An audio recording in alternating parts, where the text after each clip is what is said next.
Mag Desglingues, porte-voix pour te parler du cadran salarial. Un environnement qui peut s'avérer délétère, voire toxique. As-tu déjà entendu parler de kakistocratie? Quel mot bizarre!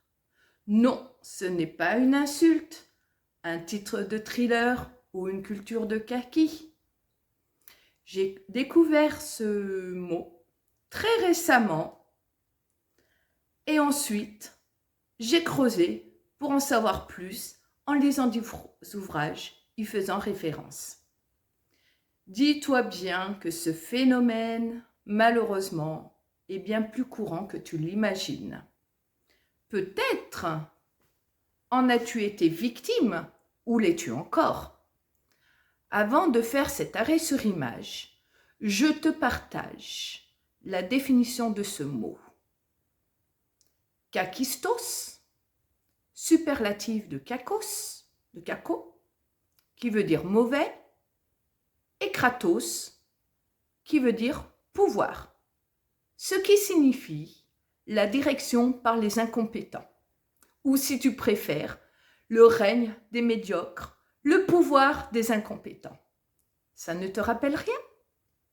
N'as-tu pas un jour éprouvé de l'injustice au niveau des augmentations ou d'un poste que tu visais et que la direction a fait passer une personne avant toi? Pourtant, tu te sentais plus légitime, plus compétent, plus qualifié, etc.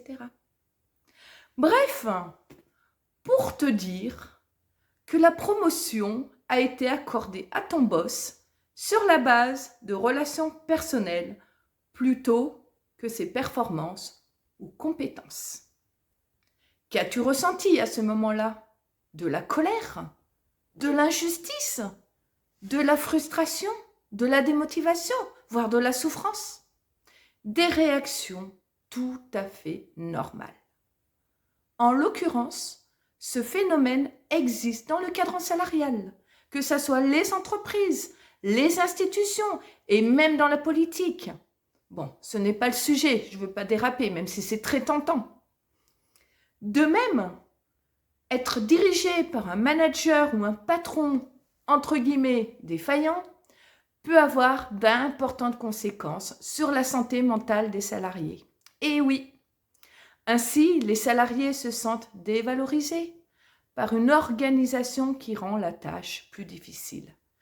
De même, cela génère une baisse de productivité, un moral des salariés en déclin, un désengagement, ainsi qu'un fort turnover.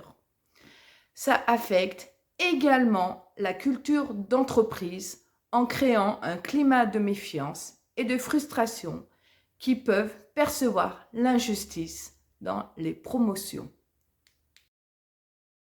Et si tu disais stop à ce système, sais-tu qu'il existe d'autres solutions? Tout d'abord, favoriser une culture de feedback constructif. KESACO. Le feedback constructif désigne un retour d'information donné à une personne sur son travail ou son comportement dans le but de l'aider à s'améliorer. Contrairement à des critiques négatives qui peuvent être démoralisantes et qui peuvent nuire à la personne, le feedback constructif est formulé de manière positive et orienté vers des solutions. Si tu souhaites que je fasse un sujet sur le feedback constructif, tu peux me mettre en commentaire.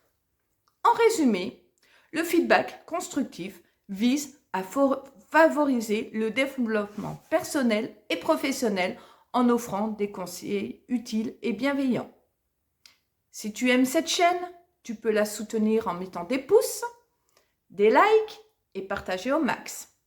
J'ai créé cet espace pour échanger, se questionner, réfléchir ensemble pour trouver des solutions afin de t'accompagner et co-créer d'autres scénarios pour ton métier du futur qui te mettent en joie. À très vite sur ma chaîne.